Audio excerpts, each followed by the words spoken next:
52. Yes. Look. Ooh, oh my goodness, I thought they didn't do magnets. No, they put something on it. Oh, it's a sticker? Yeah. Happy anniversary. And our sign says at home. I mean, no one's. Oh, the doors pull open. Does it stay open? But I'm ready to go. I'll let you know. Next door. Whoa. Oh, we have connecting rooms. We gonna open that door.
We were on that bus. Yeah.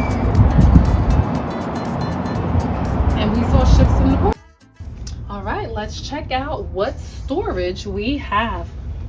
We have 3 shelves in here. These are very sleek, cool designs. 2 shelves in here. Here we have our refrigerator, and we have some water in there. Hair dryer, garbage can. And hidden storage, I think. Oh, no, that's like a table. You could we could play games in here. Table. Oh, I thought it was storage. No, it's not. We could use it. That's to put hard stuff on it. Yes. Instead of having that. And I wonder how they're gonna make the bed. Can you make this bed? Oh, wait now. Even More storage under there. Oy. Ooh, more pillows for the bed. For this bed, because Yeah. this is gonna be made. So we'll see tonight how they convert the bed. Yup. Okay, so I wanted to interview you guys about the room.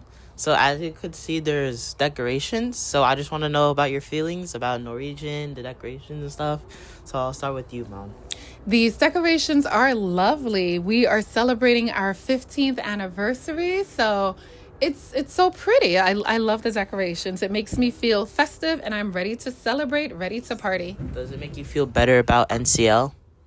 It does. This is a lovely touch. Okay, your turn. I think everything was done very well. The decorations I like. I wish there could be some more, but I understand the limitations that Norwegian has, but I'm enjoying. I like the look of the room. It seems a little more spacious than normal cruise cabin. It's really nicely decorated, and we have a lot of room in the bathroom, which is nice. So I will say I enjoy it very much.